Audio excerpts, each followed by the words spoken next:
य इह सततं तं भजे रामकृष्णं तं भजे স্বামীজি বলছেন, জগতের সমস্ত ধন সম্পদের চেয়ে মানুষ হচ্ছে বেশি মূল্যবান। এসো, মানুষ হও। নিজেদের সংকীর্ণ গর্ত থেকে বেরিয়ে এসে বাইরে গিয়ে দেখো সব জাতি কেমন উন্নতির পথে চলেছে। তোমরা কি মানুষকে ভালোবাসো? তোমরা কি দেশকে ভালোবাসো? তাহলে এসো, আমরা ভালো হবার জন্য, উন্নত হবার জন্য প্রাণপণে চেষ্টা করি। পেছনে চেয়েও না। অতি প্রিয় আত্মীয় স্বজন কাঁদুক, পেছনে চেয়েও না, সামনে এগিয়ে যাও। ভারত মাতা অন্তত সহস্র যুবক বলি চান। মনে রেখো, মানুষ চাই, পশু নয়। স্বামীজি চাইছেন তাঁর বীর সন্তানরা সবাই মানুষ হোক। তাই মা জগদম্বার কাছে আমাদের প্রার্থনা করতে হবে, মা, আমার দুর্বলতা, কাপুরুষতা দূর করো, আমায় মানুষ করো। আগস্ট মাস ভারতবর্ষের জাতীয় সংগ্রামের মাস। শুধু স্বাধীনতা দিবসই নয়, এই মাসেই ঋষি অরবিন্দের জন্মদিবস। এই মাসেই ক্ষুদিরাম বসুর আত্মবলিদানের দিবস। তাই এই মাস দেশপ্রেমের মাস। এমনই এই মাসে আজ বিশিষ্ট শিক্ষাবিদ শ্রী জীবন বন্দ্যোপাধ্যায় মহাশয় কথা বলবেন। স্বামীজির কথা আমরা শুনব। শ্রী বন্দ্যোপাধ্যায় একজন বিশিষ্ট প্রাবন্ধিক, সমাজসেবী ও গণিতজ্ঞ। দুর্গাপুর ও পুরুলিয়া রামকৃষ্ণ মিশনে তিনি দীর্ঘদিন শিক্ষকতা করছেন। সব থেকে বড় পরিচয়, তিনি রামকৃষ্ণ ভাব প্রচারক। ঠাকুর মা স্বামীজির কথা তিনি বড় সুন্দর করে বলেন।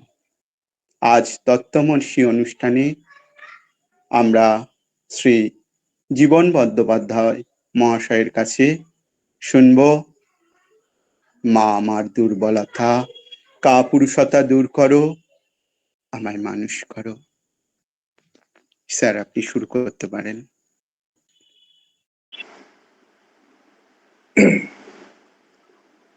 ওম জননীং শারদাং দেবীং রামকৃষ্ণং জগদ্গুরুং পাদপদ্মে তয়ো শ্রীত্বা প্রণমামি মুহুর্মুহু। জয় মা। ঠাকুর মা স্বামীজিকে আমার সাষ্টাঙ্গ প্রণাম নিবেদন করি। তত্ত্ববশী অনুষ্ঠানে যারা আজকে এই সান্ধ্যকালীন সমাবেশে উপস্থিত আছে, যারা ভবিষ্যতেও ইউটিউবের মাধ্যমে এই অনুষ্ঠান শুনবেন, সকলকে আমার অন্তরের শ্রদ্ধা, আন্তরিক প্রীতি, শুভেচ্ছা জানাই। বড় সুন্দর করে শুনছিলাম স্বামীজির কথা। একটু আগে শুনলাম স্বামীজি বলছেন এক জায়গায় যে জগতে সমস্ত ধন সম্পদের চেয়ে মানুষ হচ্ছে মূল্যবান। আজকে যে বিষয়টির ওপর আমাদের আলোচনা করার কথা, মানে আমরা প্রয়াসী হব, কারণ আমরা প্রয়াসী হতে পারি, সচেষ্ট হতে পারি। যেমন করে একটা জায়গায় আমরা যাবো ভাবছি, আমরা বলবো হ্যাঁ আমার ইচ্ছা আছে, ঈশ্বরের ইচ্ছা হলে সেটা পৌঁছবে।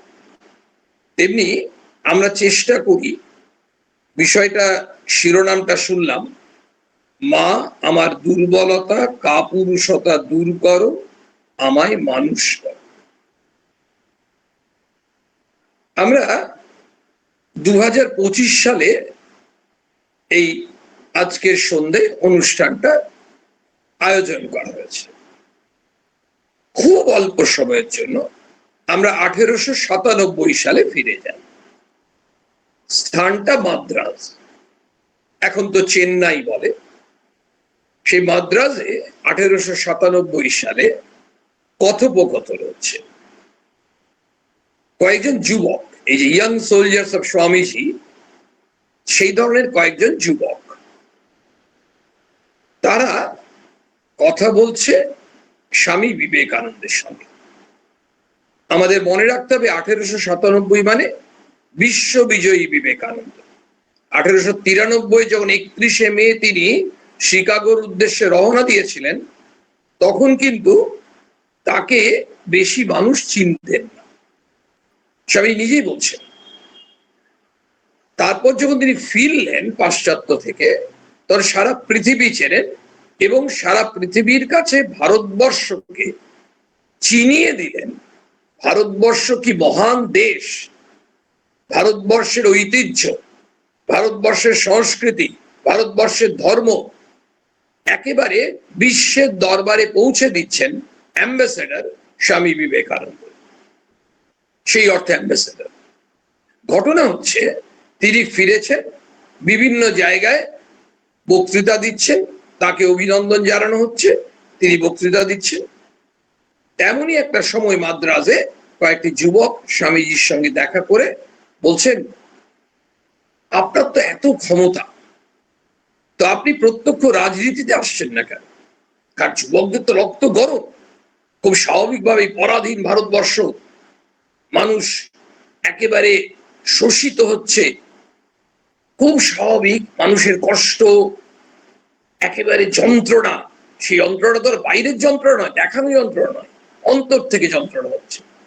সেই যন্ত্রণা থেকে যুবকরা বলছে, আপনার এত ক্ষমতা, আপনি আসুন প্রত্যক্ষ রাজনীতিতে, এসে ভারতবর্ষকে স্বাধীন করুন, এই পরাধীনতা শৃঙ্খল থেকে মুক্ত করুন। সঙ্গে সঙ্গে অতি উৎসাহ ভরে স্বামীজি উত্তর দিচ্ছেন, বলছেন, হ্যাঁ, ভারতের স্বাধীনতা কালই এনে দিতে পারে।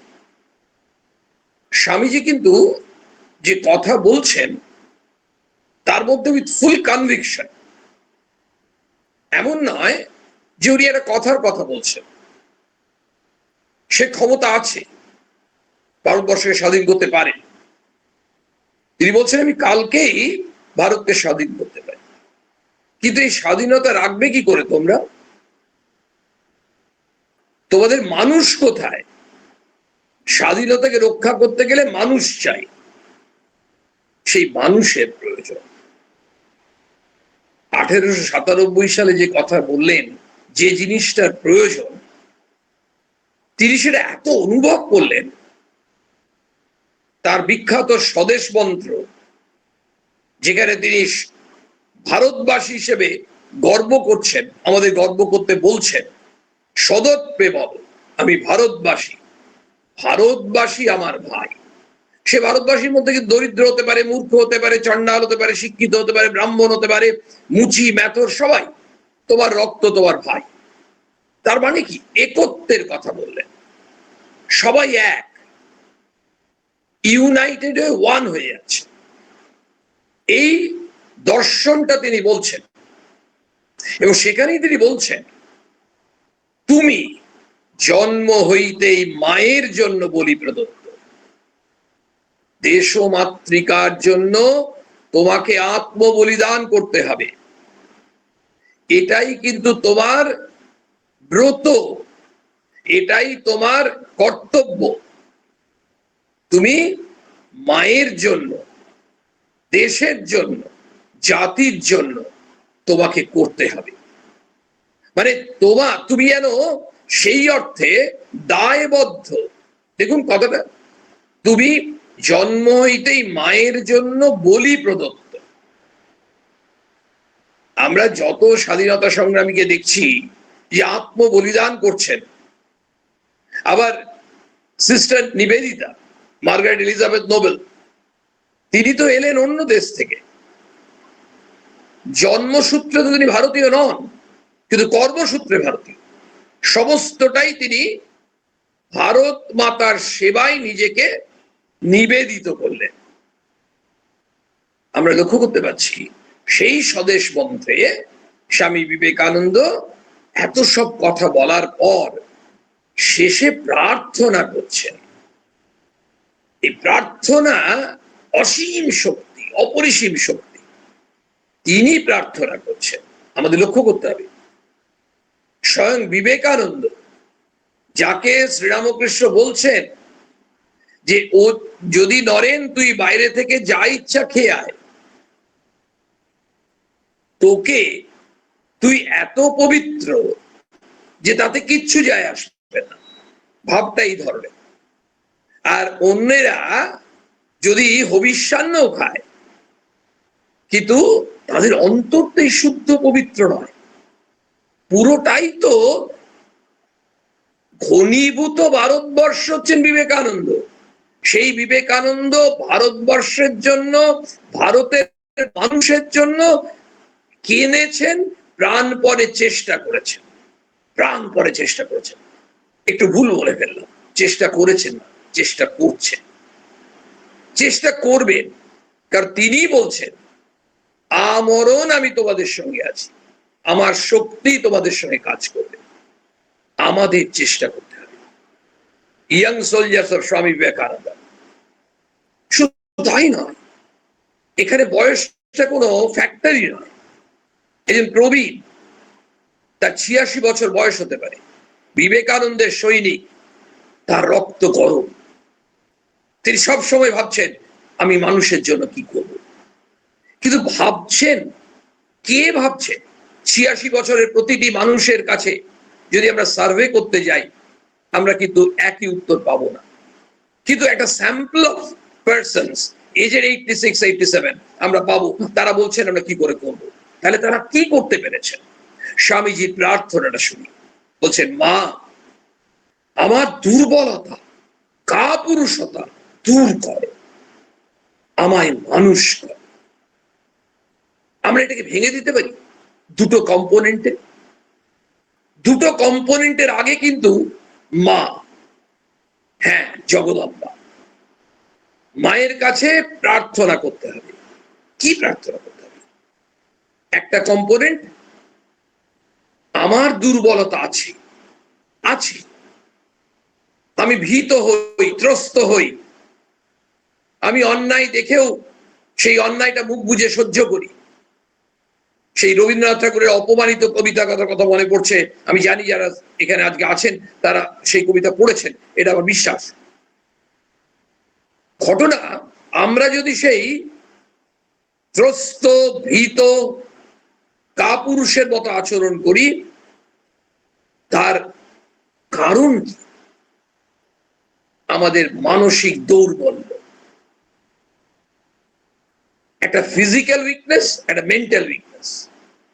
ফিজিক্যালি উইক হতে পারি, সেটাও চেষ্টা করতে হবে কাটানো, কিন্তু mental strength, it's really precious, it's a Paramount importance.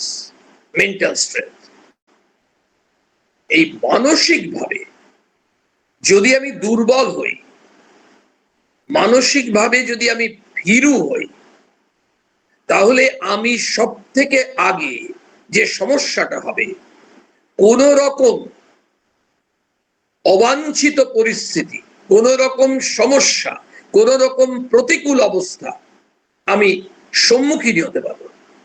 কেন? বিবেকানন্দের সেই ঘটনা আমাদের সবারই পড়া জানা। অসুবিধা কি আছে? পড়া জানা শোনা ঘটনা স্মরণ করতে কত অসুবিধা থাকে? আমার তো মনে হয় নয়। বারবার স্মরণ করলে বারবার ভেতরে শক্তি পাওয়া যায়, আমরা আরো বেশি করে ভাবতে পারবো।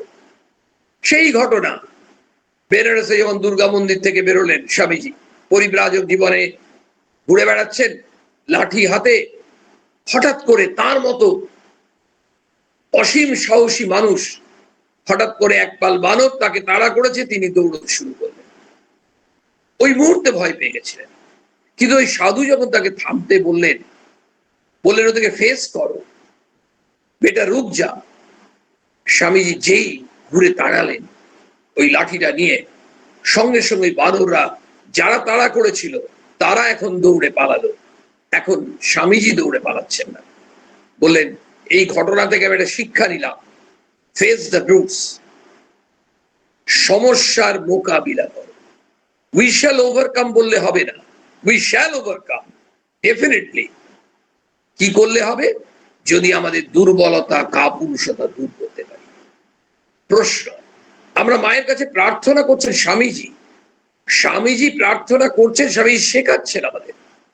আমরা সবাই সেই প্রার্থনা করব। এই প্রার্থনা বিবেকানন্দের প্রার্থনা, এই প্রার্থনা আমাদের প্রার্থনা। তার মতো মানুষ, তিনি বলছেন আমায় মানুষ করো। আর আমরা অতি সাধারণ মানুষ, আমরা বলি আমরা তো মানুষ হয়ে গেছি। দুটো কম্পোনেন্টের কথা হচ্ছিল, একটা আমাদের দুর্বলতা কাপুরুষতা দূর করো, মা তুমি দূর করতে পারো। আরেকটা আমায় মানুষ করো, মা তুমি আমার মধ্যে মনুষ্যত্ব এনে দিতে পারো। তাহলে মা দুটোই করতে পারবে, কারণ মা তার, যখনই আমরা সেই সর্বশক্তিমানের কাছে প্রার্থনা করি, আমরা omnipotent, omniscient, omnipresent, সর্বশক্তিমান তার কাছে যখন প্রার্থনা করি, তিনি সেই শক্তি দেবেন। কালী মানে শক্তি। স্বামীজি বারবার কালীর কথা বলছেন।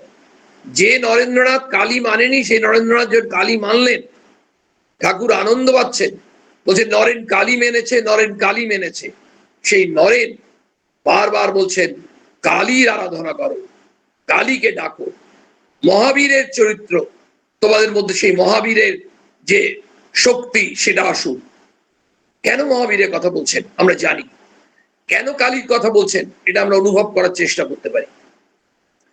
আমাদের দুর্বলতা কাপুরুষতা আসুন। বিবেকানন্দের একটা কথা মনে পড়ছে, এক জায়গায় স্বামীজি বলছেন, remedy for weakness is not brooding over weakness but thinking of strength. দুর্বলতার প্রতিকার দুর্বলতার কথা চিন্তা করা নয়, শক্তির কথা স্মরণ করিয়ে দেওয়া। হাউ ওয়ান্ডারফুল, এক্সেলেন্ট কথা। দুর্বল একটি মানুষ, তাকে যদি আমরা বারবার বলি, সে যে কোনো বিষয়ে, ড্রাইভিং হোক, তার নিজের কাজের ক্ষেত্রে হোক, ডেটা পুটিং এ হোক, ইরেসপেক্টিভ অফ ফিল্ড, তার দুর্বলতার কথা একটি 8 বছরের বাচ্চাকে যদি বলা হয় যে তুমি দুর্বল, তুমি এটা পারবে না, তুমি কেন অঙ্কটা চেষ্টা করছো, সেই 8 বছরের ছেলেটিকে বারবার যদি তার উইকনেসের কথা মনে করিয়ে দেওয়া হয়, 7 দিন পর নেট রেজাল্ট হবে ও আরো দুর্বল হয়ে পড়বে। দুর্বলতা দূর করার জন্য প্রার্থনা করছে সেই ছেলেটি, কিন্তু দুর্বলতা দূর করার জন্য যিনি প্রয়াস সেটিও করতে পারছে না, কারণ তাকে এক ভাবনা তার মধ্যে সঞ্চার করা হচ্ছে যে তুমি দুর্বল, তোমার দ্বারা এটা হবে না। স্বামীজি সেন বললেন দুর্বলতার প্রতিকার কিন্তু কখনো তাকে যদি মনে করিয়ে দেওয়া হয় বারবার তুমি দুর্বল, কখনো দুর্বলতা কাটবে না। তোমার মধ্যে এত শক্তি আছে, আরে তুমি তো এত সুন্দরভাবে হিস্ট্রি করো, তুমি এত সুন্দরভাবে ড্রয়িং করো, তুমি এত ভালো সুইমিং করো, তুমি এত ভালো ক্যারাটে করো, এগুলো যদি তাকে মনে করানো হয়, আরে আমার মধ্যে তো পোটেনশিয়াল আছে, আমি এটা পারি, ওটা পারি, এটা পারি, যখনই সে ভাবছে আমি এটা পারি, তখন তার কাছে মনে হবে ওই যে অঙ্কের কথা মনে হচ্ছিল জটিল, যে সেইটাও মনে হচ্ছে যে আমার কাছে আর কঠিন নয়, কারণ তার মধ্যে ওই ভাবনা এসেছে আমার মধ্যে শক্তি আছে। প্রশ্ন যে এখানে অবশ্যই কখনো কখনো যদি কেউ আনমিউট করে ফেলেন এই আলোচনার সময়, হয়তো ডিস্ট্রাকশন হতে পারে, সেটা আমরা সবসময় আলোচনা চলাকালীন মিউটই রাখি, কিন্তু কখনো হয়ে যেতে পারে। ঘটনা হচ্ছে যে আমরা যে কথাটা একটু আগে শুনলাম, আমায়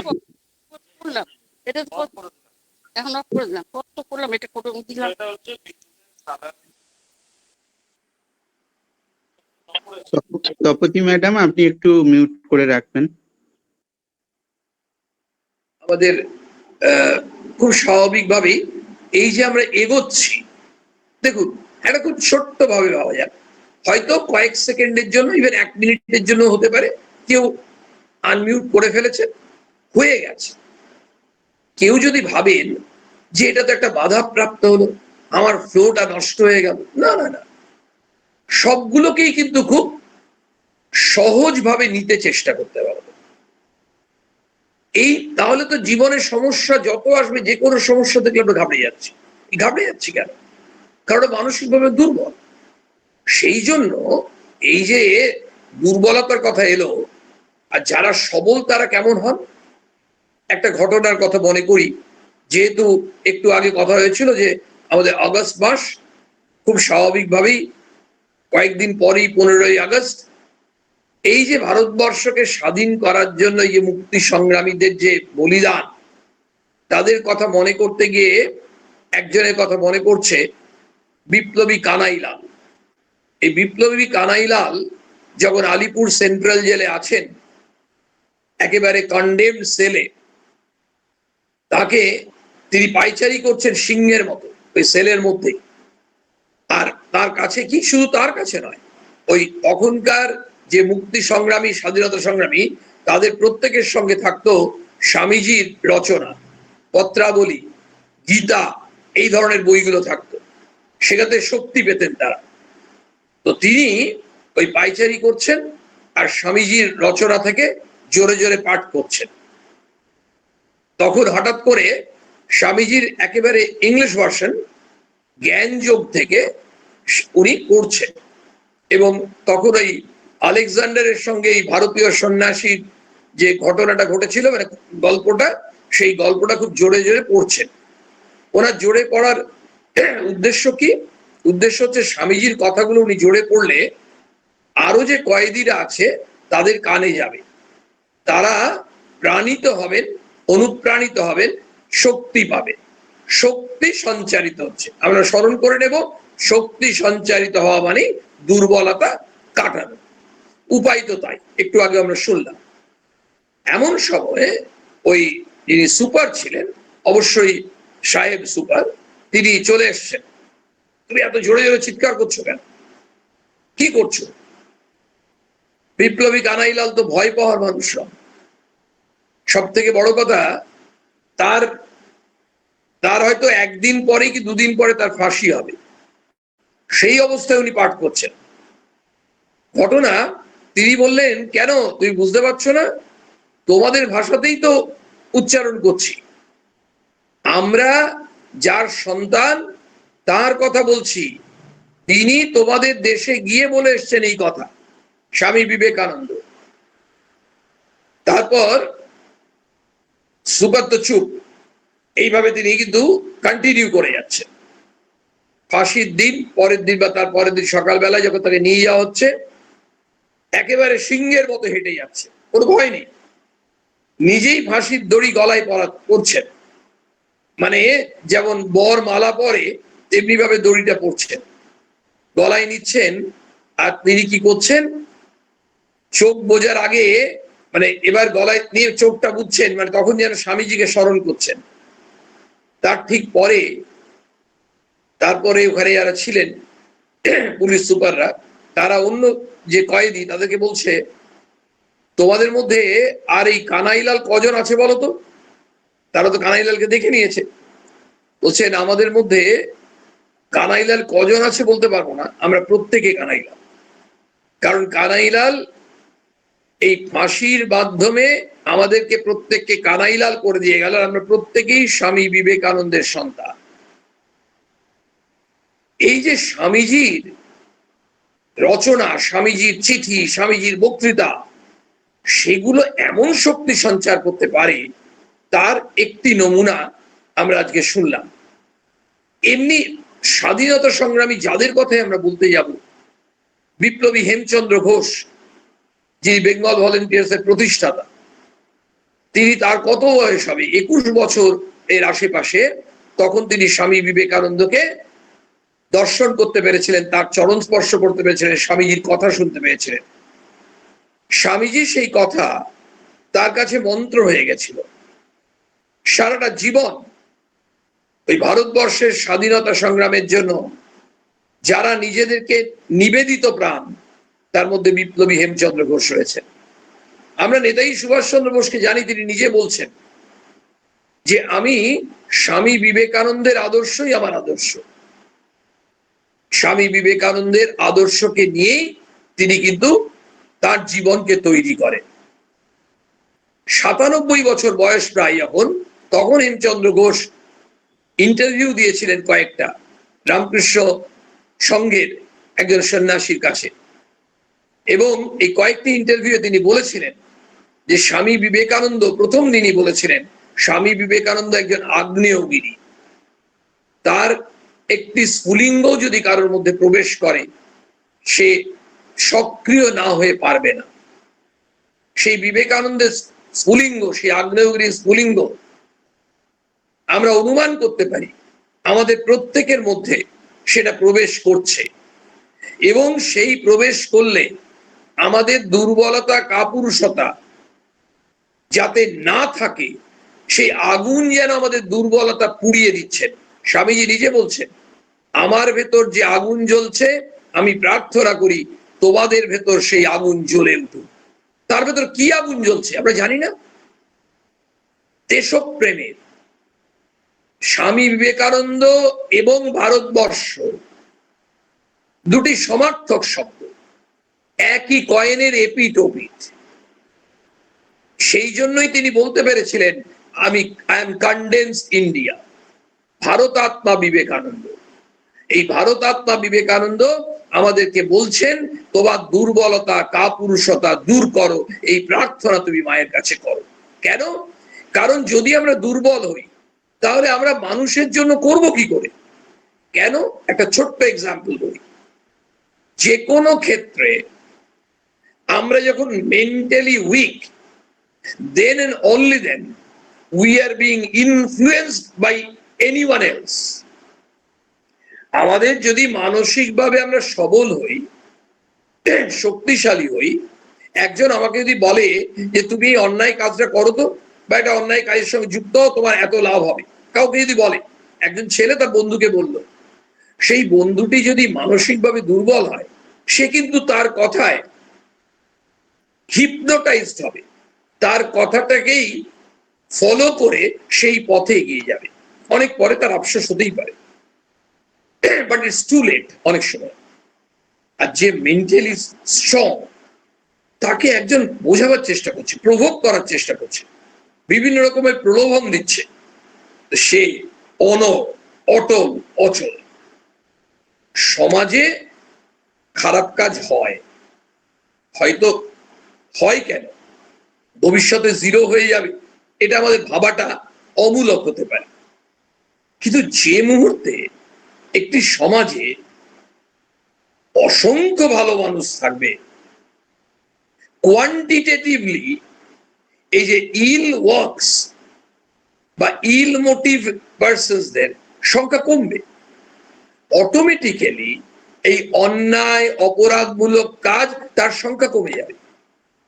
আমাদের যে কোনো দিক দিয়ে যদি আমরা দেখি যে একজন পরীক্ষা দিয়েছে, সে 50 নম্বরে 20 পেয়েছে, পরের পরীক্ষায় 22 পেল, তারপরে পরীক্ষায় 27 পেল, ক্রমোন্নতি হচ্ছে না। তেমনি আমাদের এই ধরনের নেগেটিভ যে অ্যাক্টিভিটিস, যেটা সমাজকে নষ্ট করছে, মানুষদেরকে নষ্ট করছে, মানুষের মানসিকতাকে খারাপ করছে, সেগুলো যত কোয়ান্টিটেটিভলি কমবে, সেটা কমবে কি করে? যদি কোয়ালিটেটিভলি একটি মানুষ উন্নত হয়।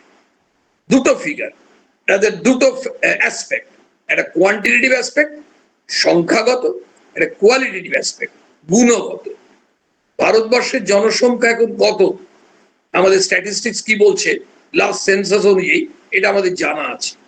এই বিরাট জনসংখ্যার দেশ ভারতবর্ষ, সেটা কোয়ান্টিটি নিয়ে চিন্তা নেই, আমাদের ফ্যাক্টর হচ্ছে কোয়ালিটি নিয়ে। এই কোয়ালিটি কিভাবে? আমরা তো সবাই মানুষ হয়েই আছি, আবার কোয়ালিটেটিভলি মানুষ হওয়ার ব্যাপারটা অনেক সময় কিন্তু নিজেদের কাছে কেমন হেয়ালি লাগে। অতএব স্বামীজির কাছে শুনলাম আমায় মানুষ করো, স্বামীজি প্রার্থনা করছেন, আমাদের সেই প্রার্থনা করতে শেখাচ্ছেন। ঘটনা হচ্ছে মানুষ একটা হচ্ছে, যেমন একটু আগে বলছিলাম সংখ্যাগত গুণগত, তেমনি একটা হচ্ছে কোয়ান্টিটেটিভ কোয়ালিটেটিভ এর মতো, আকৃতিগত আর একটা প্রকৃতিগত। আকৃতিগত আমরা সবাই মানুষ, স্ট্রাকচারালি আমরা সবাই মানুষ, যারা আমরা দেখতে পাচ্ছি মানুষকে। নিশ্চয়ই আমরা পশুটাকে মানুষ বলছি না, কুকুরটাকে, বেড়ালটাকে, ছাগলটাকে, ভেড়াটাকে মানুষ বলছি না। আমরা ডিসক্রিমিনেট করে দিচ্ছি, ওরা পশু, আমরা মানুষ। ওই একটু আগে শুনছিলাম মানুষ চাই, পশু নয়। স্বামীজি মানুষ চাইছেন, কিন্তু কেমন মানুষ চাইছেন? এক জায়গায় স্বামীজি বলছেন মানুষ চাই, মানুষ চাই, আর সব হয়ে যাবে। বীর্যবান, সম্পূর্ণ অকপট, তেজস্বী, বিশ্বাসী যুবকের প্রয়োজন। এই হলো মানুষ। প্রকৃতিগত মানুষ যিনি হবেন সম্পূর্ণ অকপট, তার মধ্যে কপটতা থাকবে না। যারা কপট, যারা ভণ্ড, যারা প্রতারক, তারাই তো মানুষকে ঠকাচ্ছে। খুব স্বাভাবিকভাবেই আমরা যখন সেই ধরনের মানুষের কথা দেখি আমাদের খুব দুঃখ হয়, খুব কষ্ট পাই আমরা যে তারা উচ্চশিক্ষিত। এই সমাজে অসংখ্য উচ্চশিক্ষিত মানুষ আছেন, উচ্চশিক্ষিত ইন দ্য সেন্স অনেকগুলো ডিগ্রি অর্জন করেছেন। আমরা তো কতগুলো ডিগ্রির বোঝা বয়ে নিয়ে যাচ্ছি। আবার কি ঘটনা হচ্ছে, তথাকথিত উচ্চশিক্ষিত, অথচ তারা কিন্তু তাদের মধ্যে মনুষ্যত্বের অভাব। আবার তথাকথিত অশিক্ষিত মানুষ, তাদের মধ্যে অনেক সুন্দর হৃদয়, মনুষ্যত্ব রয়েছে, বিবেক রয়েছে। কন্ট্রাডিক্টরি নয়। কারণ এই ধরনের কোনো গাণিতিক সূত্র আছে বলে আমার জানা নেই, বা বিজ্ঞানের সূত্র আছে বলে আমার জানা নেই, যে যেমন প্রপোর্শনাল আমরা বলি যে যত শিক্ষিত হবে তত মনুষ্যত্ব, যদি ডাইরেক্টলি প্রপোর্শনাল হয় মনুষ্যত্ব তত বাড়বে, এই ধরনের কোনো সূত্র আছে বলে আমার জানা নেই। সেই কারণেই দেখতে পাচ্ছি তথাকথিত উচ্চ শিক্ষিত হয়েও তাদের মধ্যে মনুষ্যত্বের অভাব, আর তথাকথিত অশিক্ষিত মানুষ হয়েও তাদের মধ্যে দেখা যাচ্ছে অনেক ভালো মানুষ রয়েছে। স্বামী বিবেকানন্দ কেমন বললেন? সম্পূর্ণ অকপট। মানুষ কেমন হবে? স্বামীজি বলছেন মনুষ্যত্ব কার মধ্যে আছে? প্রকৃত মানুষ কে হবে? যার মধ্যে আত্মবিশ্বাস আছে। আত্মবিশ্বাস। একটু আগে শুনলাম বীর্যবান, সম্পূর্ণ অকপট, তেজস্বী, বিশ্বাসী যুবকের প্রয়োজন। আত্মবিশ্বাসী হতে হবে। সেই প্রকৃত মানুষ নিজের উপর বিশ্বাস করবে, আমি একজন ভালো মানুষ, আমি এই অন্যায় কাজ করব না। How is it possible? আমি যদি মানুষ হই, ভালো সচ্চা মানুষ হই, তাহলে আমি অন্যায় কাজ করতে পারি না। একটি বক্তৃতায় যখন পাশ্চাত্য থেকে ফিরলেন 1897-এ, একটি বক্তৃতায় স্বামী বিবেকানন্দ এক জায়গায় বলছে একটা জায়গায় অনেক মন্দির আছে। আমরা খুব তীর্থ ভ্রমণে যাই না, কত দূরে দূরে যাই, শারীরিক ভাবে আমরা সবল নই, তাতেও বলছি কষ্ট করেও যেতে হবে। তীর্থ না গেলে আমরা পুণ্য করবো কি করে? এটা আমাদের এক ধরনের একটা ফিলসফি আমাদের মনের মধ্যে আছে। তো স্বামীজি খুব ক্লিয়ার করছেন, বলছেন যে একটা জায়গায় তুমি দেখো হয়তো অনেক মন্দির আছে, কিন্তু একটা ভালো মানুষ নেই, একটাও ভালো মানুষ নেই, আর একজন দুজন আছে, তাহলে সেটা তীর্থ আখ্যা দেওয়া যাবে না। আবার বলছেন, অন্যদিকে বলছেন একটা জায়গায় অনেক ভালো মানুষ আছে, অসংখ্য ভালো মানুষ, কিন্তু একটাও মন্দির নেই, সেটাই সত্যিকারের তীর্থ। একটু ভেবে দেখি, স্বামীজি বলছেন বলেই নয়, আমরা যদি একটু অ্যানালিটিক মাইন্ডেও দেখি, সত্যি তো প্রচুর মন্দির থাকলেই তীর্থ কি করে হবে? দেখা যাচ্ছে অসংখ্য মন্দির, ওখানে সব চোর, পকেটমার, অপরাধমূলক কাজ হচ্ছে, বিভিন্ন ধরনের ফ্রড হচ্ছে। এই যে জায়গায়, সেখানে গিয়ে আমরা বলবো কোথায় এলাম, এই জায়গায় আর আসবো না।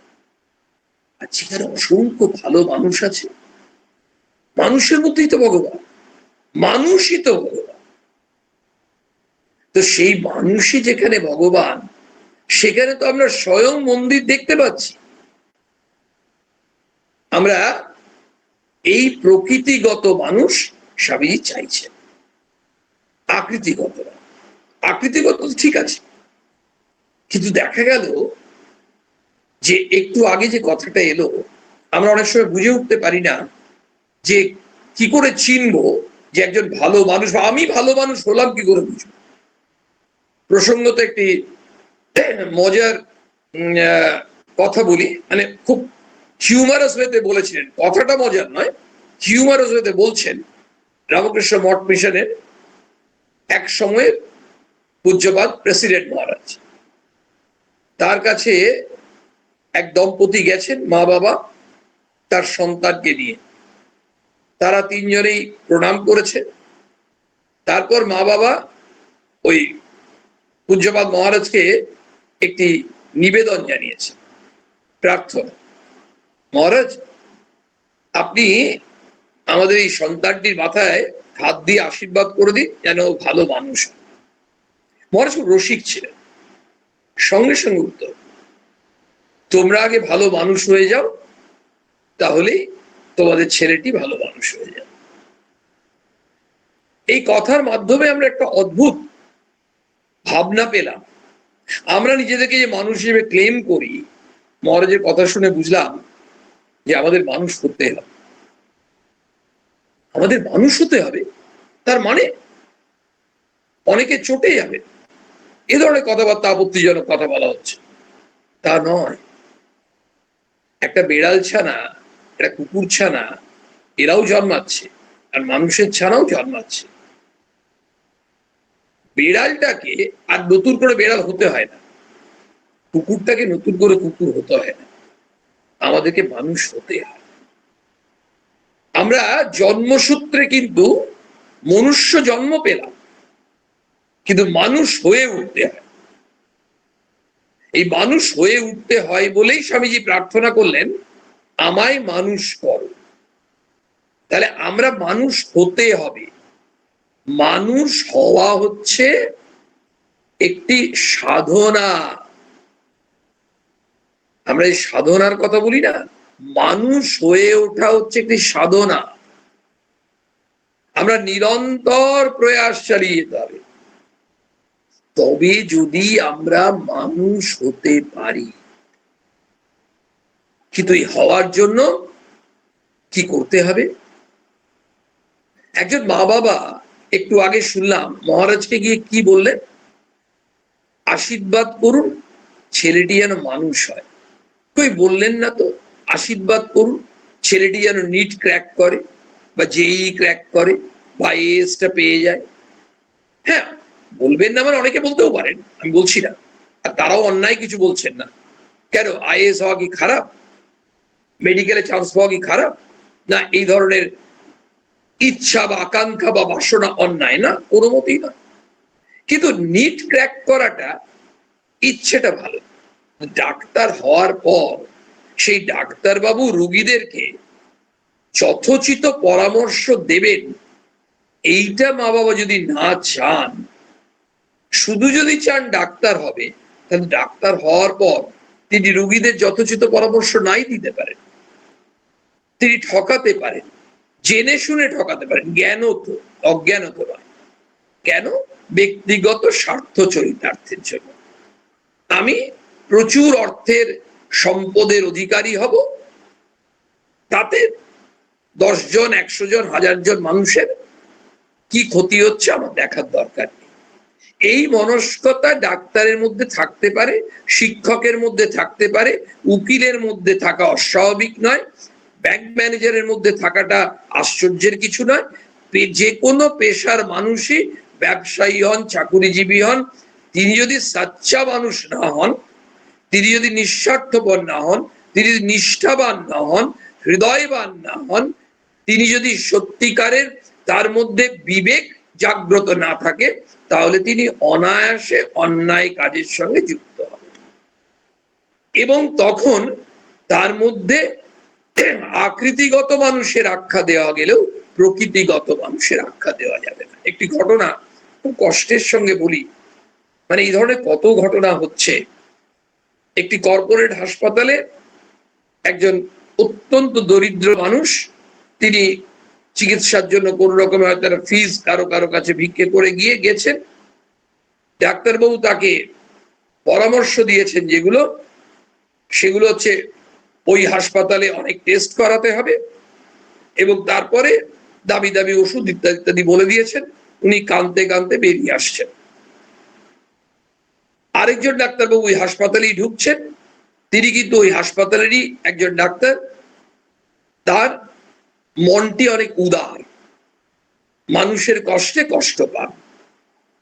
এনাকে দেখে তার যে চেম্বারটায় তাকে নিয়ে গেলেন, তার কেবিনে নিয়ে গিয়ে তিনি ব্যাপারটা শুনলেন, প্রেসক্রিপশন দেখলেন, বুঝতেই পারলেন তাকে ঠকানো হয়েছে এবং তাকে বললেন আপনাকে কিচ্ছু করতে হবে না, আপনার কিছুই হয়নি, একটা সামান্য ওষুধ লাগতো, তাও বোধহয় তিনি খুঁজে সেই ওষুধটা দিয়ে দিলেন।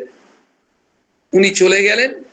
যে কোনো ভাবেই হোক ওখানেরই কোনো এমপ্লয়ি হয়তো কথাগুলো শুনতে পেয়েছেন দরজার ফাঁক দিয়ে, অথবা যে কোনো ভাবে কর্পোরেট ম্যানেজমেন্টের কাছে চলে গেল। উনি জানেন ওনাকে ডেকে পাঠানো হয়েছে।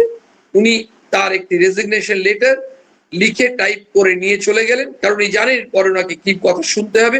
তারা বললেন যে আমাদের হাসপাতালে চাকরি করতে গেলে কিন্তু এইভাবে হবে না, আমরা যা বলবো মানুষকে কিন্তু আমাদের হাসপাতালের লাভের জন্য যা করতে হবে সেটা আপনাকে করতে হবে। ডাক্তারবাবু বললেন আমি তো চাকরি তো করবো না, নিয়ে খামতি দিলেন। এই যে তিনি বাইরে বেরিয়ে এলেন আনন্দের সঙ্গে, সানন্দে যিনি বেরিয়ে আসছেন তার মধ্যে মনুষ্যত্ব আছে। তিনি প্রার্থনা করছেন মা আমায় মানুষ করো। তাহলে আমরা প্রত্যেকে যে যে পেশার সঙ্গে যুক্ত আছি, যে যে বয়সের মানুষই হই, যে যে জাতি যে ধর্মেই হই, আমরা প্রায়ই বলে থাকি ওই ধর্মের মানুষ ওই জাতির মানুষ তারা অন্যায় বেশি করে। এই কথাগুলো আমরা বলি ঠিকই, কিন্তু অ্যাকচুয়ালি এটা প্রমাণ করাটা খুব মুশকিল। প্রতিটি জাতিতে, প্রতিটি ধর্মে, প্রতিটি লিঙ্গে, শিক্ষিত অশিক্ষিত সব জায়গায় আমাদের মধ্যে ভালো মানুষও থাকবে, খারাপ মানুষও থাকবে। এই খারাপ মানুষ যারা আছেন তারা কিন্তু একটা জিনিস লক্ষ্য করতে হবে, যারাই খারাপ হবে আমাদের মধ্যে, যারাই আমাদের মধ্যে এই কুচিন্তাগুলো আসবে, স্বার্থ চিন্তা আসবে, মানুষকে প্রতারণার চিন্তা আসবে, অন্যের ক্ষতি করার চিন্তা আসবে, উপকারের জায়গায় অপকার করার চিন্তা আসবে, তাদের মধ্যে কিন্তু মানসিকভাবে তারা দুর্বল। সেই জন্য এই আলোচনার শেষের দিক হয়ে আসছে, আমার বলতে ইচ্ছে করছে প্রথম দিকে মনে হয়েছিল দুটো কম্পোনেন্ট, কিন্তু দুটো কম্পোনেন্ট ইউনাইটেড হয়ে গেছে। দুর্বলতা কাপুরুষতা যদি না দূর হয় তাহলে আমরা তো মানুষ হব না। তাহলে আমার দুর্বলতাটা দূর করতে হবে। দুর্বল আছি বলেই তো আমি ওই 10 লাখ টাকা যে অন্যায় ভাবে পাবো জানলাম, যে সঙ্গে সঙ্গে একটা ভুল কাজে যোগ দিয়ে দিলাম, ওই 10 লক্ষ টাকা আমাকে টেনে নিল চুম্বকের মতো। আমরা একবারও ভাবলাম না যে ওই অন্যায় পথে টাকা পাচ্ছি, আমরা ভাবলাম 10 লক্ষ টাকাটা দেখতে হবে, কোন পথে পাচ্ছি সেটা দেখার দরকার নেই। ওইটা আমি মানসিকভাবে দুর্বল বলে অ্যাকসেপ্ট করলাম। এক্স বলছে, ওয়াই বলছে না, আমি বিচার করব এটা সৎ পথে না অসৎ পথে। শ্রীরামকৃষ্ণদেব কিন্তু কখনো বলেননি যে টাকা রোজগার করো। তিনি বলেছেন টাকা মাটি, মাটি টাকা। কিন্তু তিনি বলেছেন, তিনি অন্য কাউকে বলতে বলছেন আমাদের সংসারী মানুষদের না, তিনি বলছেন অর্থ উপার্জন করো, সৎ উপায় করো, এবং তার সঙ্গে সঙ্গে ওই টাকারই তুমি মানুষের সেবায় তুমি কাজে লাগাও, তুমি সংসারও চালাচ্ছ, সেবা কাজও করছো, ভগবানের সেবাও হচ্ছে। এই যে জায়গাটা, সেটা কারা করতে পারবে? যাদের মধ্যে দুর্বলতা এবং কাপুরুষতা।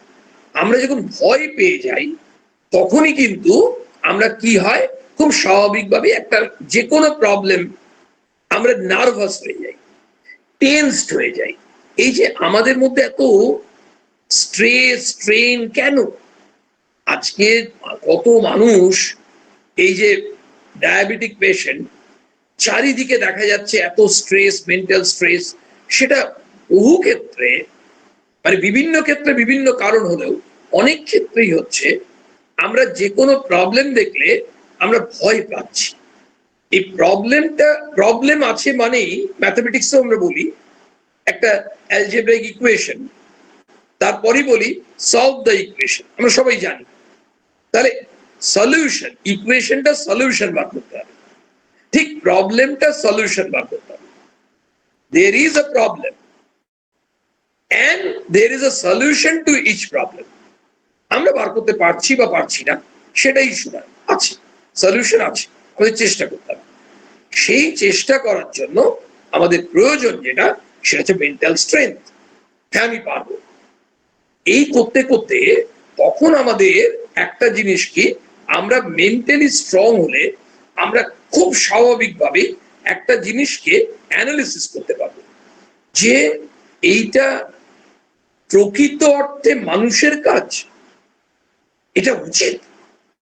যখনই ভাববো তখন দেখলাম আমাদের দুজন এসে মারামারি করা শুরু করেছে।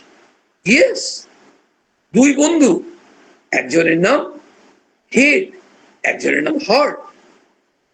হেড বলছে, আরে বুদ্ধি দিয়ে বিচার করো, কোনো পরিশ্রম না করে এত টাকা চলে আসছে, তুমি মানে নিশ্চিন্তে পায়ের উপর পা তুলে বাকি জীবন কাটাতে পারবে।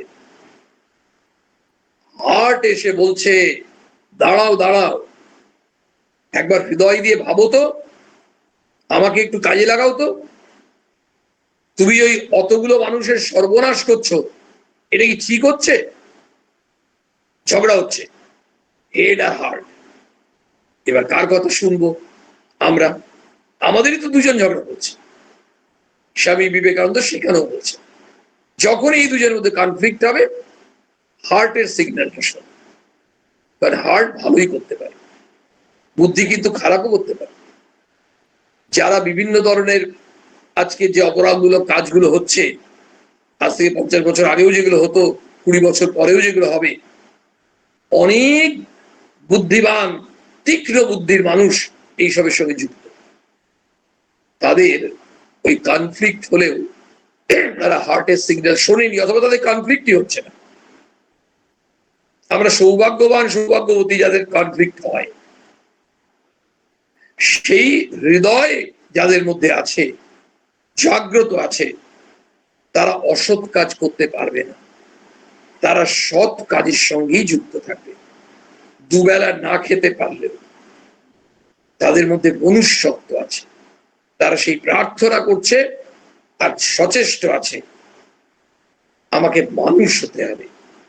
ফলে মানুষ হওয়ার যে কথা স্বামীজিকে সবসময় ভাবিয়েছে, সেটা স্বামীজি বারবার বলেছেন, ম্যান মেকিং এডুকেশন। এ কথা স্বামীজি বারবার বলতেন। নিবেদিতা বলছেন নেশন মেকিং এডুকেশন। মানুষ নিয়েই তো জাতি, জাতি কাকে নিয়ে? মানুষকে নিয়ে। স্বামী সেন বলছেন ম্যান মেকিং এডুকেশন। এই মানুষ তৈরি, মানুষ তৈরি হতে হবে। শ্রীরামকৃষ্ণদেব বললেন, মানুষকে যার মান এবং হুঁশ, চেতনা, মান সম্বন্ধে যার চেতনা আছে, সেই হচ্ছে প্রকৃত অর্থে মানুষ। আমাদের সেই মান সম্বন্ধে চেতনা আসুক, আমাদের তেমনি মানুষ হতে হবে। হতে হবে, এটা চেষ্টা। আর কি? মায়ের কাছে প্রার্থনা করতে হবে, মা আমার দুর্বলতা কাপুরুষতা দূর করো, আমায় মানুষ করো। সেই সত্যিকারের অর্থে মানুষ হয়ে উঠতে হবে আমাদের নিরন্তর প্রার্থনা, নিরন্তর প্রয়াস। এবং ভারত আবার জগৎ সভায় শ্রেষ্ঠ আসন লবে তখনই হবে যখন ভারতবর্ষে কোয়ালিটেটিভলি মানুষের সংখ্যা অনেক অনেক অনেক অনেক গুণ বেড়ে যাবে। এবং আমাদের এটা কনভিকশন। স্বামীজি বলেছেন আগামী 1500 বছরের খোরাক দিয়ে গেলেন। এ কত বছর আর হলো? তার শরীর তো গেছে 1902, তার শরীর যাওয়া তো 123 বছর। সুতরাং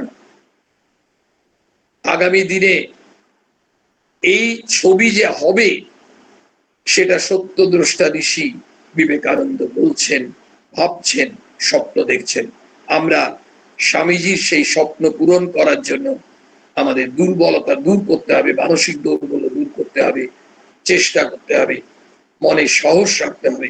স্বামীজির মন্ত্র হচ্ছে অভিমন্ত্র, অভি, নির্ভীক হও, হে বীর যুবকগণ, সাহস অবলম্বন করো। ইয়াং সোলজার্স অফ স্বামীজি, তাদেরকে সবাইকে আমার আন্তরিক শুভেচ্ছা, অভিনন্দন। এবং আমি অবশ্যই আমার কৃতজ্ঞতা জ্ঞাপন করি যারা আমাকে এই মহতী অনুষ্ঠানে আসার সুযোগ করে দিয়েছে। আমি আগেও কয়েকবার আসার সুযোগ পেয়েছি, সেটা আমার সৌভাগ্য। আমি ঠাকুরের কাছে, ঠাকুর মা স্বামীজির কাছে সকলের সর্বাঙ্গীন কল্যাণ প্রার্থনা করি। আর স্বামীজির প্রার্থনাটি আরেকবার উচ্চারণ করি আমরা সবাই, প্রত্যেকেই মনে মনে উচ্চারণ করতে পারি, এর জন্য কিন্তু আনমিউট করতে হবে কোনো মান নেই। মা, আমার দুর্বলতা কাপুরুষতা দূর করো, আমায় মানুষ করো।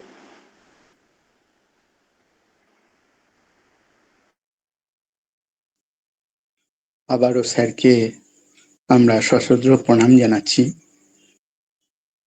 অসাধারণ কিছুক্ষণ আমরা কাটালাম, মন্ত্রমুগ্ধের মতো তার কথাগুলো শুনছিলাম। স্বামীজির কথা, জীবন সম্পর্কে, স্বাধীনতা সংগ্রামীদের কথা, অপূর্ব এক কিছুক্ষণ আমাদের কাটলো। স্যার আমাদের আগেও যেমন এসছিলেন, আজ এসছেন এবং আগামীতেও স্যার যেন এইভাবে বারবার আসেন, এইটা প্রার্থনা জানাচ্ছি। যারা আজকে শুনেছেন, আপনাদের যদি এই বিষয় কেন্দ্রিক কোনো প্রশ্ন থেকে থাকে, আপনারা আনমিউট করে করতে পারেন। ততক্ষণে একটি ঘোষণা। স্বামী বিবেকানন্দের আদর্শে জীবন গঠনের লক্ষ্যে ইয়ং সোলজার্স অফ স্বামীজি দীর্ঘদিন কাজ করে চলেছে। 4টি যোগের সমন্বয়ে ভোর 5টা 15 থেকে সকাল 6টা 15 পর্যন্ত গুগল মিটের মাধ্যমে প্রাত্যহিক প্রভাতী দিনচর্চা হয়ে থাকে। বৈদিক শান্তি মন্ত্র, সংঘগীতি, স্বদেশ মন্ত্র, মনঃসংযোগ অভ্যাস, সংকল্প বাক্য পাঠ, চরিত্র গঠন ও স্বামী বিবেকানন্দের বই পাঠ, আলোচনা, ব্যায়াম অনুশীলন ও সঙ্গীতের মাধ্যমে নিত্যদিন অনুশীলন করা হয়। এছাড়াও নিত্যদিন সান্ধ্য প্রার্থনা এবং পাঠ হয়ে থাকে সন্ধ্যা 6টা 25 থেকে 6টা 55 পর্যন্ত। এছাড়াও সাপ্তাহিক পাঠচক্র, অশতমা সদ্গময়, তত্ত্বমসির মতো অনুষ্ঠান হয়ে থাকে। বিভিন্ন রকম ট্রেনিং, এছাড়া নানা ত্রাণ ও সেবামূলক কাজও হয় এবং আধ্যাত্মিক শিবিরও হয়ে থাকে। অনুরূপভাবে মায়েদেরও একটি গ্রুপ আছে, শারদায় নারী জাগরণ। সেখানেও এমন সমস্ত কাজ হয়ে থাকে নিত্যদিন। আজ যারা এখানে উপস্থিত আছেন, আপনারা আমাদের সঙ্গে যুক্ত থাকতে চাইলে চ্যাট বক্সে আপনাদের নাম ও হোয়াটসঅ্যাপ নাম্বার লিখে দিতে পারেন, আমরা আপনাদেরকে যুক্ত করে নিতে পারবো। ঘোষণাটি শেষ হলো। এখন স্যারের বক্তব্যের বিষয় কেন্দ্রিক যদি কোনো প্রশ্ন থেকে থাকে তাহলে আপনারা করতে পারেন। সময় সংক্ষিপ্ত।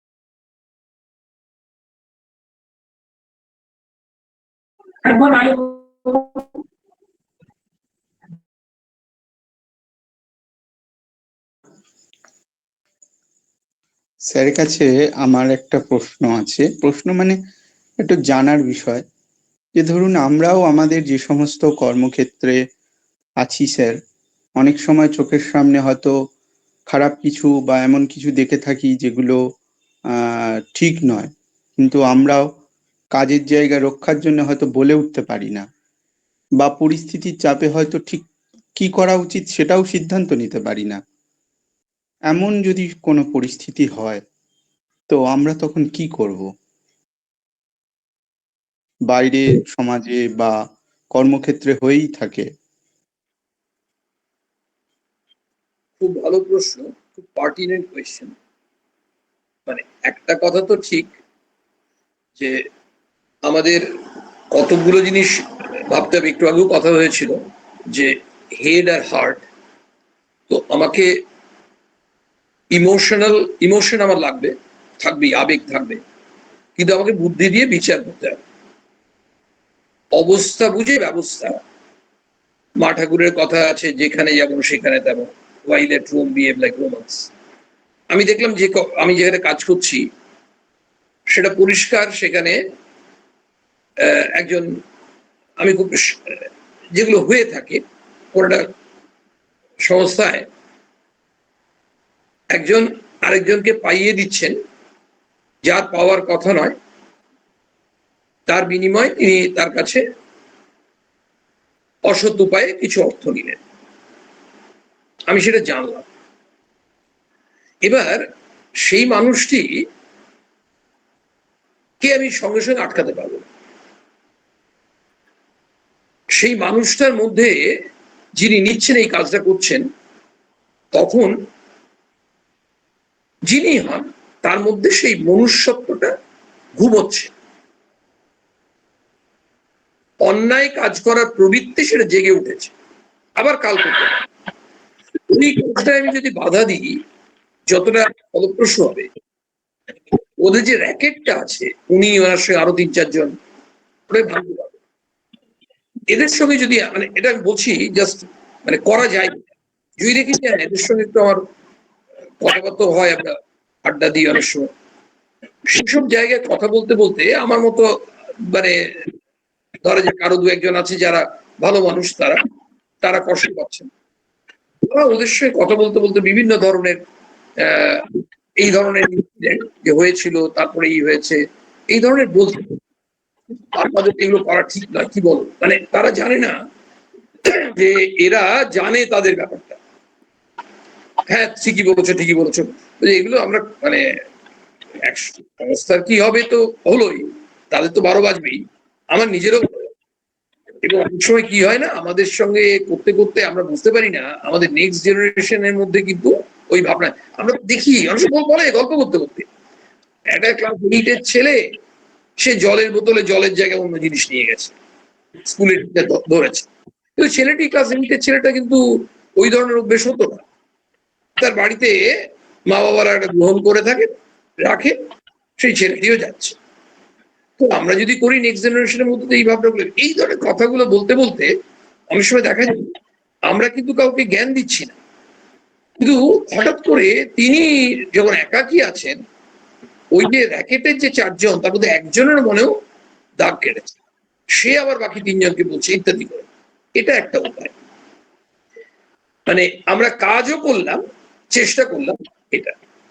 সেকেন্ড হচ্ছে যে যদি আমরা দেখতে পারি যে এই ধরনের হচ্ছে, এবং সেখানে আমরা বলতে পারবো সরাসরি, তাহলে কিন্তু আমরা সরাসরি তাদেরকে বললাম যে এমনি ভাবে করলে আমাদের তো অফিসের যে গুডউইল সেটাও নষ্ট হয়ে যাবে, আমরা বাইরে বিজনেস পাবো না। মানে যেখানে সেখানে বলছি এইভাবে করা যেতে পারে।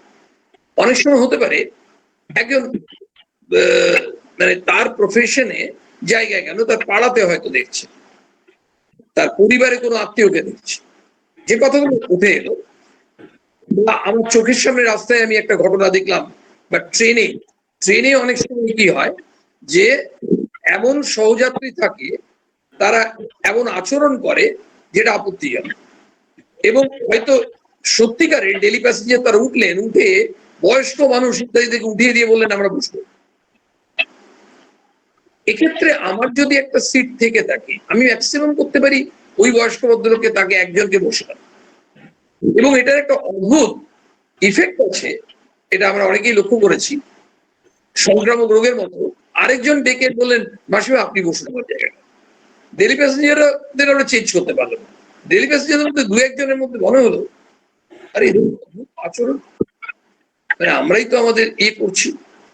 এইভাবে বিভিন্ন সময় বিভিন্ন ক্ষেত্রে আমরা আমাদের বুদ্ধিটাকে কাজে লাগিয়ে, অথচ করতে হবে এমন ভাবে, চেষ্টা করতে হবে যাতে আমরা ওই যেটুকু করার সেটুকু করবো, যেটা এই যে বারবার কথা আসছে সাহসের, সাহসটা কিন্তু আমরা কার সামনে দাঁড়াচ্ছি? আমরা বন্দুকের সামনে দাঁড়াচ্ছি না, কিন্তু আমরা যেটা দাঁড়াচ্ছি আমাদের আত্মপ্রত্যয়। এই আত্মপ্রত্যয়, আত্মবিশ্বাস, এই সৎ সাহস, এইটা আমাদের বারবার বারবার ওই ধরনের অন্যায় কাজকে হ্যান্ডেল করার জন্য ঠিক বুদ্ধি দেবে এবং চিন্তা শক্তি দেবে। কখনো পারবো, কখনো পারবো না, সবসময় কিন্তু আমরা প্রার্থনা করব, এইভাবে চেষ্টা করবো। এটা আমার সাধারণভাবে মনে হলো। খুব ভালো লাগলো স্যার। যখন যেমন তখন তেমন, বুদ্ধিকে কাজে লাগিয়ে হৃদয় দিয়ে কর্তব্য করা, এটা খুব সুন্দর একটা বললেন। পরিস্থিতি অনুযায়ী কাজ করে যাওয়া। আর যারা আছেন, যদি স্যারের কোনো স্যার হ্যাঁ হ্যাঁ বলুন বলুন। স্যার আমার একটা ওই প্রশ্ন ছিল, মানে জানতে চাইছিলাম যে ওই মানে সে বলেছিলেন যে সত্যের জন্য সবকিছু ত্যাগ করা যায়। এইখানটায় স্বামীজি ওই সাহসের কথা বলছেন। এমন এমন পরিস্থিতি বা এমন কে বলে, হয়তো আমারই কোনো ক্লাসমেট বললো যে টিচার ওই কথাটা বলছে, ওটা ওটা মেনে নেওয়া উচিত, ওটা ওটা আমরা আমরা সবাই জানি ওটা মিথ্যা, কিন্তু ওটা মেনে নেওয়া উচিত, কারণ উনি একটা উচ্চ উচ্চ পদে রয়েছেন আর আমরা ছোট। আমরা যদি ওইরকম জায়গায় যাব, সে আমাকে মানে সে তার মত ছিল যে তিনি এরকম বলেছিলেন যে আমরাও যখন ওইরকম টিচারের পদে যাব, আমরাও আমাদের অন্যায় থাকা সত্ত্বেও গলাবাজি করব। কিন্তু সেই জায়গায় কি সত্যি মানে সত্যি বলেছিলাম যে না সত্যি, যে আমি তখন বলেছিলাম যে স্বামীজি বলেছিলেন যে এরকম একটা বইয়ে যে তিনি তার মূল ভাষা ছিল এই যে সত্যের জন্য সবকিছু, মানে ভবিষ্যতের দিকে না তাকিয়ে সত্যটা স্বীকার করে। মানে এখানে সাহসিকতাটা মানে কিভাবে আমরা বুদ্ধিমত্তার সাথে মানে প্রচলন করব? খুব ভালো প্রশ্ন, আমি চেষ্টা করছি উত্তর দেওয়ার। স্বামীজির কথাটা হচ্ছে সত্যের জন্য সব কিছুকে ত্যাগ করা যায়, কিন্তু কোনো কিছুর জন্যই সত্যকে নয়। বেশ, আমি ওই উদাহরণের প্রেক্ষিতেই বলার চেষ্টা করব। টিচার বলছেন, স্টুডেন্টরা ক্লাস করছে, উনি উচ্চ পদে আছেন বা যাই হোক, উনি সোজা কথায় টিচার, আমরা স্টুডেন্ট, ফলে উনি আমাদের সিনিয়র, ওনার অন্য ক্ষমতা রয়েছে ইত্যাদি ইত্যাদি। উনি একটা কথা মিথ্যা, মানে আমরা বুঝতে পারছি এটা সত্যি নয়, তাহলে আমরা কি চুপচাপ থাকা উচিত? এরা কয়েকজন বলছে কি দরকার, আমরা তো স্টুডেন্ট, উনি তো টিচার ইত্যাদি। এখন অনেকে বলবে, একটু আগে বললাম যে মানসিকভাবে যদি আমি দুর্বল হই, তাহলে অনেকের কথায় আমি ইনফ্লুয়েন্সড হবো। আমি মানসিকভাবে দুর্বল, কথাকে মর্যাদা দেব, কিন্তু প্রভাবিত হব। আমি পরের জেনারেশনে দেখা করলাম, এগুলো ভাবতে হবে কখন বলা উচিত, কোথায় বলা উচিত, কিছু প্রোটোকল আছে। তো টিচার বললেন, আমি সঙ্গে সঙ্গে আপত্তি করতে পারি, সে আপত্তি করেছেন। আমি যদি সুভাষচন্দ্রের জীবন দেখি, পাবো এই ধরনের ঘটনা। যদি দেখি যে অপমান করছে আমাকে, একজন স্টুডেন্ট টিচার হয়তো এমন ভাবে বলছে এটা কি তোমার মা বাবা এইসব শিখিয়েছে, তখন আমি কিন্তু ক্লাসেই বলবো, স্যার বা ম্যাডাম আমি ভুল করেছি, আপনি আমাকে শাস্তি দিন বা বলুন, কিন্তু আমার মা বাবা আমাকে এ ধরনের কথা শেখাননি। আমি সেই জায়গায় আমার কষ্ট হলো, সেই কষ্ট থেকে আমি বলছি, আপনি আমাকে ক্ষমা করবেন। বলার অ্যাপ্রোচটাও যদি এটা হয়, তাহলেও কিন্তু অনেক সময়, কারণ আমার মা বাবাকে নিয়ে বলেছে, আমার মা বাবার কাছে আমি ধরে শিখি আমি ভুলটা করেছি, তাদের কোনো দোষ নেই, আমি ক্ষমা চাইছি আপনার কাছে যদি কোনোভাবে আমি ভুল বললাম, এটা হলো। আর অন্য ক্ষেত্রে দেখা গেল এমন একটা কথা বলেছে সেটা ডাইরেক্টলি কাউকে হিট করছে, কিন্তু কথাটা সত্যি।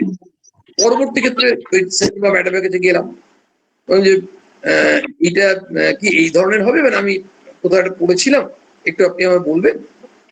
দেখা গেল উনি বললেন না এটা হবে না, আমি যেটা বলি সেটাই ঠিক। আচ্ছা, দেখা গেল তিনি অ্যাকসেপ্ট করার মতো তার মনটা তৈরি হয়নি, স্পিরিট নেই। এবার কিন্তু আমাদের কাজ নয় তাকে জোর করে করানো।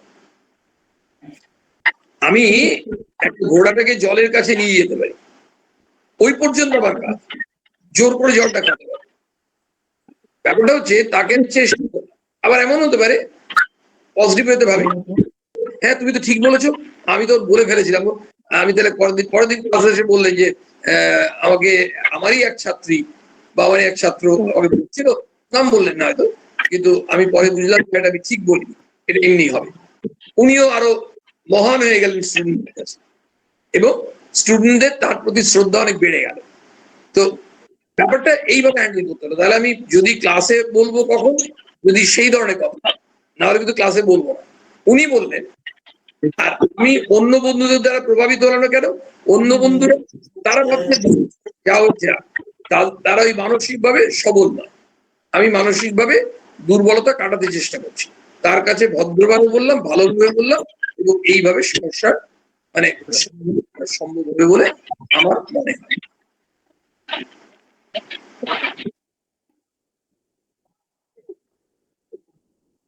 অনুষ্ঠান সমাপ্তির দিকে এগোচ্ছি। এখন ধন্যবাদ জ্ঞাপন করবেন শ্রী রামপ্রসাদ সাহা মহাশয়।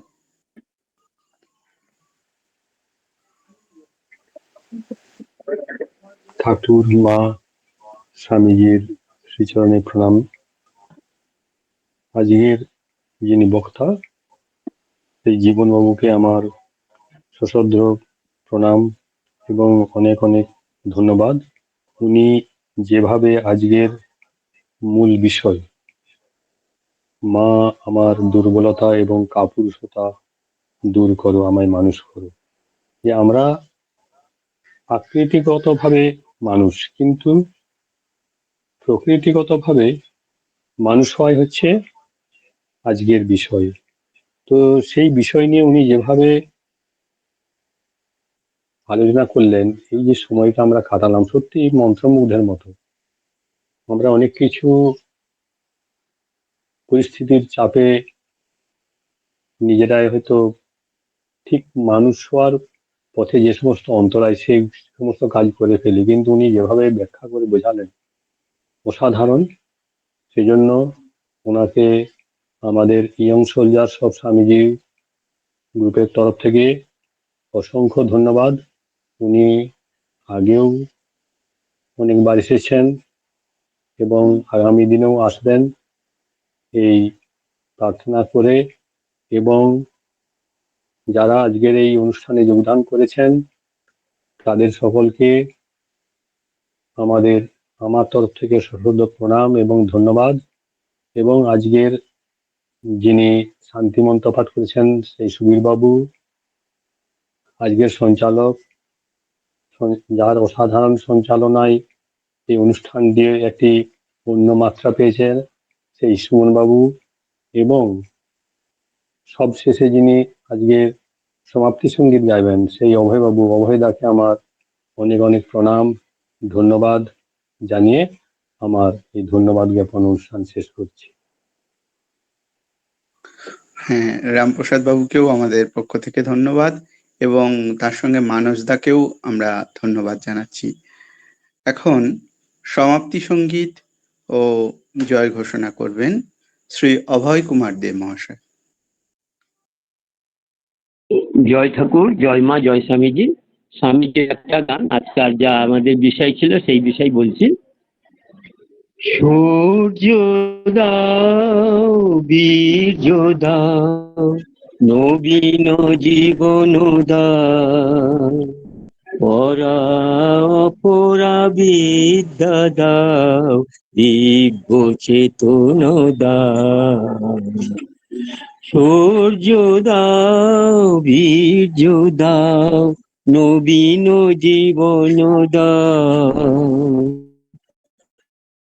পরা বিদ্যা দাও, দিব্য চেতন দাও। সূর্য দাও, কর্মে শক্তি দাও, হৃদয়ে ভক্তি দাও, কর্মে শক্তি দাও, হৃদয়ে ভক্তি দাও। নির্মল শুভ বুদ্ধি দাও, নির্মল শুভ বুদ্ধি দাও, নির্মল শুভ বুদ্ধি দাও, জ্ঞান গরিমা দাও, সূর্য দাও, বীর্য দাও, নবীন জীবন দাও, পরাও পরা বিদ্যা দাও, দিব্য চেতন দাও, সূর্য দাও, ত্যাগেতে মতি দাও, সেবাতে প্রীতি দাও, স্বার্থ দ্বন্দ্ব ভেদ বুদ্ধি চিরতরে মুছে দাও, এ নব যুগের নবীন তন্ত্রে দীক্ষিত করো মিলন মন্ত্রে, এ নব যুগের নবীন তন্ত্রে দীক্ষিত করো মিলন মন্ত্রে, সার্থক করো জীবন মোদের, সার্থক করো জীবন, চরণ শরণ দাও, সূর্য দাও, বীর্য দাও, হৃদয়ে ভক্তি দাও, মানুষ করিয়া দাও, মানুষ করিয়া দাও, অমৃতস্য পুত্র আমরা এ কথা বুঝিয়ে দাও, প্রবীণ দাও, ব্রহ্ম তেজ দাও, পাত্র বীর্য দাও, ব্রহ্ম তেজ দাও, তোমারও আশিস জীবন মোদের পূর্ণ করিয়া দাও, সূর্য দাও, বীর্য দাও, হৃদয়ে ভক্তি দাও, পাত্র বীর্য ব্রহ্ম তেজ, হৃদয়ে ভক্তি দাও, সূর্য দাও। जय श्री गुरु महाराज जी की जय, जय माई की जय, जय स्वामी जी महाराज जी की जय, जय गंगा कल्याणेश्वरी काली माई की जय, जय ठाकुर, जय মা, জয় স্বামীজি, সবার মঙ্গল করুন। আমাদের তত্ত্বমসী অনুষ্ঠান এখানেই সমাপ্ত। উপস্থিত যারা ছিলেন সকলের প্রতি ঠাকুর মা স্বামীজির আশীর্বাদ বর্ষিত হোক এই প্রার্থনা।